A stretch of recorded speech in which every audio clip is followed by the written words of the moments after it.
Hi viewers, welcome to Srini. హిందువులు ఎంతో పవిత్రంగా భావించే పెద్ద తిరుపతి తిరుమలలో రోజుకో స్కామ్ వెలుగు చూస్తుంది. గత ప్రభుత్వంలో వాళ్ళ సెంటిమెంట్ని క్యాష్ చేసుకోవటానికి ఇట్లా చేశారా ఏంటి, అసలు దీని గురించి చర్చిస్తాకి మనతో శశి గారు ఉన్నారు. శశి గారు నమస్తే అండి. నమస్తే అండి. ఏంటండి తిరుమలలో రోజుకు ఒక స్కామ్ బయటపడుతుంది.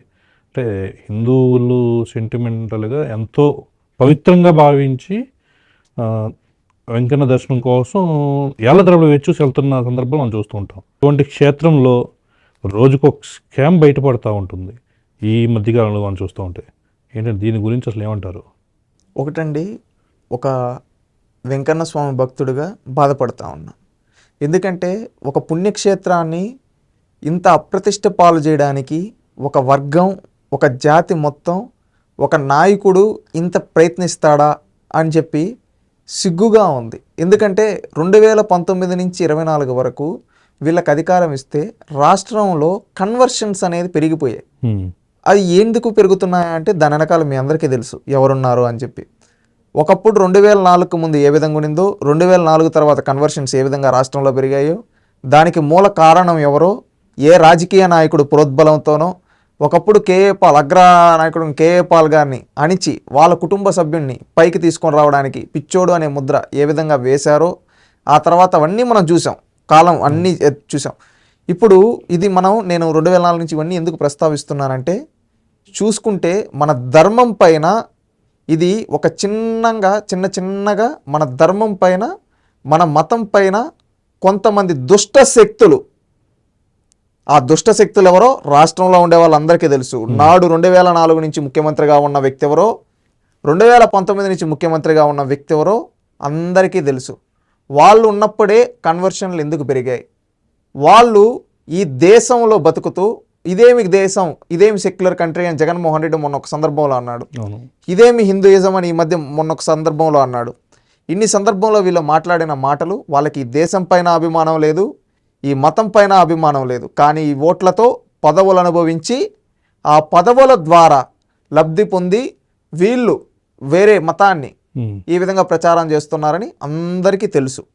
ఇది తెలిసినప్పుడు ఉంటే కానీ మనది సెక్యులర్ కంట్రీ కాబట్టి అన్ని మతాలని నీదే మతమైనా కావచ్చు, అన్ని మతాలని గౌరవించు అని చెప్తుంది భారత రాజ్యాంగం. కానీ ఇక్కడ ఏ రోజు సతీ సమేతంగా వచ్చి పట్టు వస్త్రాలు సమర్పించలేదు. మీరు చూసారా? గతంలో ఎంతో మంది ముఖ్యమంత్రులు సతీ సమేతంగా వచ్చి పట్టు వస్త్రాలు సమర్పించారు. కానీ జగన్మోహన్ రెడ్డి సతీ సమేతంగా రాడు. ఎందుకు రాడు? ఎందుకు గుడికి రాడు? ఏమైంది? నీకు ఈ ఓట్లు కావాలి, ఈ మతంపై నమ్మకం లేదు, ప్రసాదాన్ని తిండు. తిరుమల ప్రసాదం ఏ రోజైనా లడ్డు తిన్నది చూసారా? దీనికి నేను ఈ మధ్య ఒకసారి ఇంటర్వ్యూలో మాట్లాడుతూ ఉంటే యథావిధిగా అది ఆ భగవంతుడే నాతో చెప్పించాడు అనుకుంటాను. నేను అది అనుకోలేదు నా మెదడులో. ఆ రోజు సడన్గా రావడం ఏంటంటే, జగన్మోహన్ రెడ్డి ఎప్పుడు కానీ ఇట్టే పెట్టుకోండి చూసాం, కానీ తిరుమల లడ్డు తినింది ఎప్పుడు చూడలేదు మనం. అవును. ఎందుకంటే కల్తీ జరిగిందనే దానికి మించి ఆధారాలు ఎందుకు? కల్తీ జరిగిందని తనకు తెలుసు అని చెప్పడానికి దీన్ని మించిన ఆధారాలు ఎందుకు? కల్తీ జరిగింది కాబట్టి ఆ కల్తీ తినడం తనకిష్టం లేక తినలేదనుకోవచ్చు కదా మనం. అలాగే చేసిన వ్యక్తి జగన్మోహన్ రెడ్డి. 1 కాదు 2 కాదు, పరకామణిలో చోరీ, అక్కడొచ్చి తిరుమల లడ్డులో మళ్ళీ వచ్చి అక్కడ ఏవైతే శాలువులు ఉన్నాయో 2021 నుంచి దాంట్లో జరిగిన స్కామ్ కావచ్చు, ఇవన్నీ చూసుకుంటే ఏ విధంగా వీళ్ళు తిరుమలని అప్రతిష్ట పాలు చేయాలనుకున్నారు మనం చూస్తూ ఉన్నాం. మీరు అందరూ అఖండ సినిమా చూస్తూనే ఉంటారు. అఖండ సినిమాలో చెప్తారు కదా, ఈ దేశం యొక్క బలం మతం, దేవుడు ఉన్నాడు, ఆ దేవుడు లేడు అని చెప్పినప్పుడే వాళ్ళని విడదీయగలుగుతాం, ఆ దేశాన్ని నాశనం చేయగలుగుతాం అని చెప్పి ఇక్కడ ఒక రాజకీయ నాయకుడితో కలిసి చేస్తున్నారని చెప్పి ఒక సినిమాలో చూపించారు చూడండి. అది నిజమే అన్నట్టు మనకు జరిగిన సంఘటనలు అన్నీ తెలుస్తూ ఉన్నాయి. ఎందుకంటే మన దేశ ఐక్యతని దీన్ని దెబ్బతీయాలి, మన రాష్ట్రంలో ఉండే భక్తులు మనవాలంటే ఈ విధంగా దేవుడు లేడు అందువల్ల కల్తీ జరిగింది, దేవుడు లేడు అందుకని దొంగతనం జరిగింది, దేవుడు లేడు అందుకని వీటి విధంగా జరిగిందని చెప్పి నమ్మించాలని వాళ్ళు ఒక లాంగ్ టర్మ్ ప్లాన్తో వెళ్ళారు.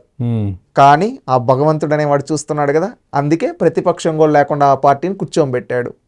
అవునా కదా? మీరు చెప్పండి. దీన్ని బట్టి నాకేమర్థమైందంటే, ఈ జగన్మోహన్ రెడ్డి అనే పార్టీ నడిపించే పార్టీ హిందూ మతానికి ప్రమాదకరం. ఇదేంటంటే కులాల మధ్య చిచ్చులు పెడుతుంది, ప్రాంతాల మధ్య చిచ్చులు పెడుతుంది, మతాల మధ్య చిచ్చులు పెడుతుంది, హిందూ మతాన్ని గౌరవించదు, anti Hindu party YSRCP, anti Hindu Jagan, ఇలాంటి వ్యక్తిని దేశం నుంచి రాష్ట్రం నుంచి తరింగొడితేనే రాష్ట్రం బాగుపడుతుంది. లేకపోతే వీళ్ళు ఏంటంటే మన ద్వారా పదవులు పొంది మన ద్వారా లబ్ధి పొంది మనల్నే నాశనం చేయాలనే కుట్రకోణంలో పావుకి పాలు పోస్తే ఏం చేస్తుంది, కాటేస్తుంది అంటారు కదా, ఆ విధంగా వీళ్ళకు ఓట్లేస్తే వీళ్ళు మనల్నే నాశనం చేస్తారు, అది వీళ్ళ చరిత్ర అని చెప్పి ఈరోజు నేను తెలియజేసుకుంటున్నాను. ఒకటి మీరు గుర్తుపెట్టుకోండి, ధర్మం జోలికి వచ్చినోడు ఎవడు బాగుపడలేదు, జగన్మోహన్ రెడ్డి కూడా బాగుపడడు. గుర్తుపెట్టుకోండి, కాల గర్భంలో కలిసిపోతాడు. అయితే గతంలో మనం చూసినట్టయితే ఈ మూల విరాట్ గురించి మాట్లాడుతూ గతంలో చైర్మన్గా చేసిన వ్యక్తి ఎవరైతే ఇప్పుడు కేసులో తిరుగుతున్నాడో ఏమన్నా సంబోధించారో మనం చూసాం. తిరుమలకి 7 కొండలు ఎందుకు 2 కొండలు చాలు అన్న వ్యక్తి ఏమైపోయాడో మనం చూసాం. పౌరాల గుట్టలో మనం అది మాట్లాడాల్సిన అవసరం లేదు. ప్రత్యేకంగా ఇవన్నీ చూసిన తర్వాత ఎంత ఇదైన తర్వాత కూడా ఏ ధైర్యంతో వెళ్ళి ఇలా మాట్లాడుతున్నారు, ఇలా చేస్తున్నారు అనుకోవచ్చు. దేవుడు చూపిస్తాడండి. ఎందుకంటే కాలం అన్నిటికన్నా సమాధానం చెప్తుంది. 7 కొండలు కాదు 2 కొండలు అన్న వ్యక్తి ఏ కొండల్లో కలిసిపోయాడో మనం చూసాం. అవునా కదా? ఇప్పుడు ఈ తిరుమల కొండ గురించి ఎట్లా పడితే అట్లా మాట్లాడే వ్యక్తులు ఏమైపోతారో కాలం సమాధానం చెప్తుంది. ఎందుకంటే దేవుడితో పెట్టుకున్నాడు ఎవడు బాగుపడినట్టు చరిత్రలో లేదు. దేవుడితో పెట్టుకున్న వాళ్ళందరూ నాశనం అయిపోయారు, భస్మం అయిపోయారు. ఈరోజు రేపు కూడా అదే జరుగుతుంది. ఆ భగవంతుడే చూసుకుంటాడు. మనం ప్రత్యేకంగా ఆయన గురించి ఏదో రాజకీయ విమర్శలు చేయాల్సిన అవసరం లేదు. ఆ భగవంతుడితో పెట్టుకుంటే ఆ భగవంతుడు నాశనం చేస్తాడు. ఆయన ఎలా చేయాలో అలా చేస్తాడు. గుర్తుపెట్టుకోండి.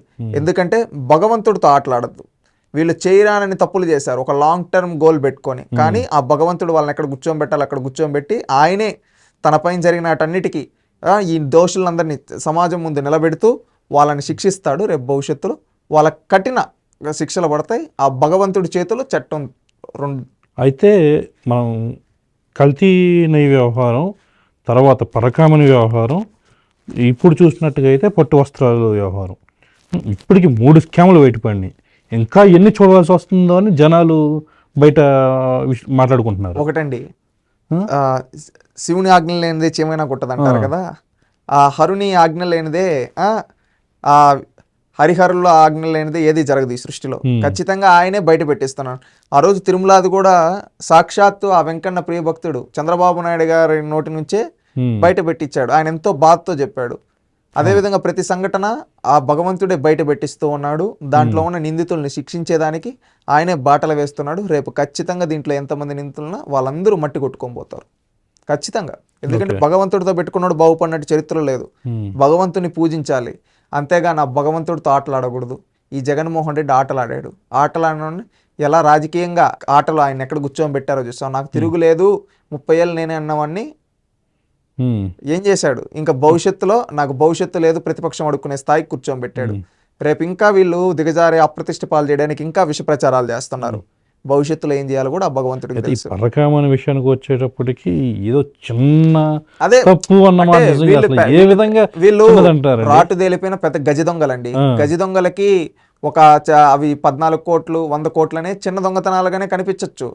కానీ కాలం, నేను ఎందుకంటే ఇన్నిసార్లు మీకు కాలం ఇది అని చెప్తున్నానంటే, మనం దేవుడితో పెట్టుకున్న వ్యక్తి గురించి ఆ దేవుడు చూసుకుంటాడు. మనం ప్రత్యేకంగా అతని పైన మనమేం వ్యక్తిగతంగా విమర్శలు చేయాల్సిన అవసరం లేదేం లేదు.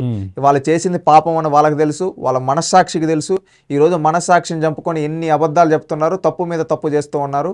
అంతే శిశుపాలని చంపడానికి 100 తప్పుల వరకు వెయిట్ చేసి 100వ తప్పు తర్వాత చంపినట్టు వీళ్ళను కూడా ఆ భగవంతుడు చూస్తూ ఉన్నాడు. ఎన్ని తప్పులు చేస్తారు. ఒక దానికి వచ్చిన తర్వాత వీళ్ళంతం కూడా చూడబోతున్నాం.